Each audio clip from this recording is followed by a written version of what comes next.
Alors, bonjour Camille, donc Camille Fauré, tu es chargée de coordination au sein de l'association Le CRAC. Pourrais-tu nous présenter en quelques mots ta structure, Camille?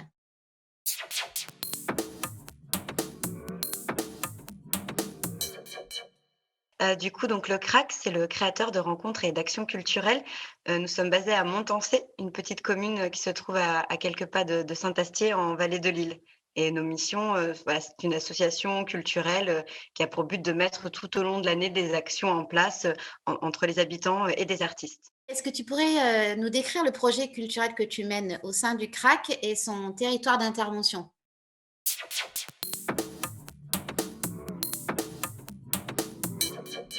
Le projet, artistique et culturel du CRAC, c'est vraiment de mettre en relation, tous les habitants du territoire avec des compagnies artistiques, des rencontres, culturelles variées.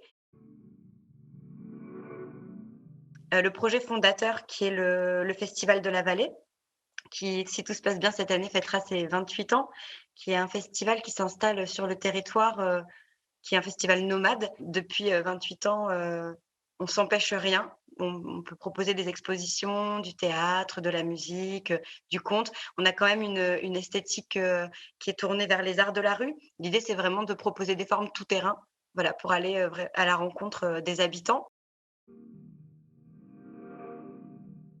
Après, on a un autre projet qui est le COTEAC, le contrat territorial d'éducation artistique et culturelle, donc qui s'appelle, chez nous Graines de citoyens.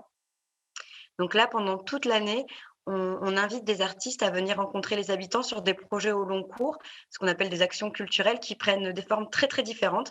On peut avoir vraiment des temps d'ateliers, de pratique, des temps de formation, de résidence de création ou de médiation, des temps de découverte du spectacle, des temps de création partagée. Ce projet du COTEAC, donne lieu tous les ans aussi à des restitutions et des temps forts dans le cadre du Festival de la Vallée, qui devient un petit peu le coup de projecteur, de nos projets, culturels, de territoire. Puis, notre dernier projet qui s'appelle Ça craque chez moi, donc qui est là une petite saison culturelle, à domicile, où les habitants sont au cœur de la dynamique culturelle. Donc on construit la saison avec eux. Ils accueillent les compagnies, à domicile, ils invitent leurs voisins. Donc là, l'idée, c'est aussi, et encore une fois, comme pour le festival et le COTEAC, c'est de créer du commun et voilà, de mettre en relation, des habitants entre eux.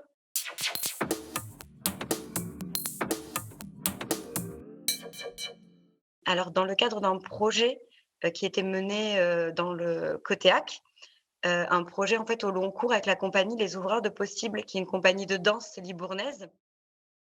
On a pendant, 1 an et demi travaillé à l'invention d'un projet, danse et vidéo sur la question de l'engagement et la question de l'engagement, qui était posée à toutes les personnes qui habitaient sur le territoire, donc voilà, en école, à l'EHPAD, en prison. L'idée, c'était de créer des portraits engagés de ces habitants, de donner à voir un petit peu, voilà, les visages, des habitants de la vallée de l'Isle et de terminer ce projet sur un grand bal participatif. Là, ça a été très compliqué parce que c'était un projet, vraiment, assez lourd et il a fallu qu'on le réinvente, qu'on décale toutes les dates et puis avec la compagnie qui avait très envie et aussi les partenaires, on a réussi à le reporter en septembre, ce qui était pas évident sur la rentrée et puis à aller jusqu'au bout avec le bal des possibles qui s'est tenu le 27 septembre, une aventure qu'on a aussi, portée, ensemble avec l'agence culturelle et ça a été un super rendez-vous parce qu'on n'avait, pas dansé ensemble depuis, un long moment. Il y a eu ce temps de rencontre, ce temps très fort. On voyait qu'on était à l'endroit, en fait, du sens de nos projets, c'est-à-dire que les gens soient rassemblés, que les gens se rencontrent, indépendamment des structures les structures où elles vivent, des projets qu'ils portent individuellement. Puis voilà, c'était un vrai joli moment.